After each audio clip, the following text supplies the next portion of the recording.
Heli विश्वर सर्वश्रेष्ठ वैज्ञानिक जहाँ इंग्लीश कहते यूनिवर्सल लॉर्ड ऑफ साइंटिस्ट। ता अर्थ है जे मो स्तर आज पर्यंत वैज्ञानिक विश्व जन्म होई ना कि भविष्य में जन्म हबार आशा कम।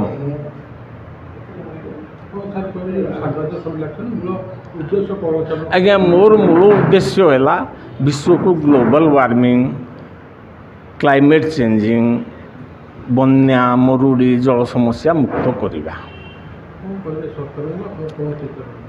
आज्ञा मु यही समस्यार मूल कारण पथर पानीर समस्यार समाधान हो गले सबू समस्यार समाधान हो।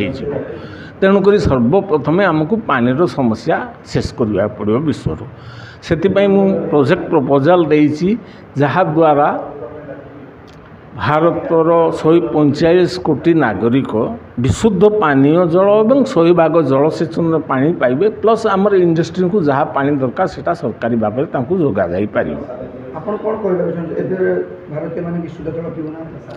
आज्ञा बर्तमान जो आपन पानीय जल सरकार जोगाऊँगी से प्राय 85 ରୁ 87टा प्रकार विष तत्व मिसिकी रोचे विषाक्त तत्व से गुड़ाक बहुत बड़ जिनस। तेणुक से गुड़ाक पानी न रहा दरकार से आज्ञा बहुत कम बयस भी लोक मृत्यु घटुची। यही पानी पीवा योग्य नुहे कौन मत कौन दुनिया से पानीटा व्यवहार पाई पूरा विश्वटी जाकर पीवा पाई माटी तल पानी व्यवहार करा जाए नहीं। That is restricted.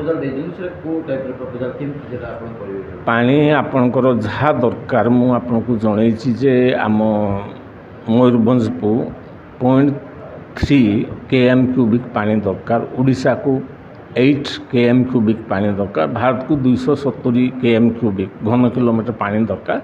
से पानी आमे केमिति स्टोर करवा और सेटा केमिति लोक पहुँचेब तार संपूर्ण व्यवस्था।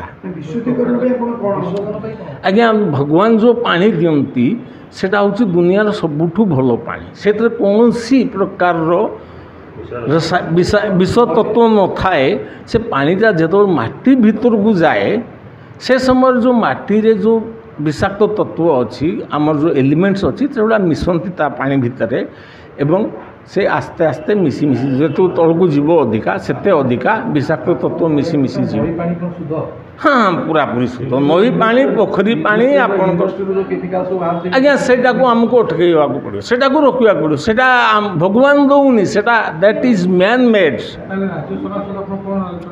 मु चाहूँगी जे मु जो प्रोजेक्टा देइछि सेटा यथाशीघ्र कार्यकारी करी 2 वर्ष भीतर ओडिशावासी को विशुद्ध पीवा पानी और 100 भाग जलसेचन व्यवस्था और इंडस्ट्री मानू जी पानी दरकार से पहुँचेबार व्यवस्था सरकार माने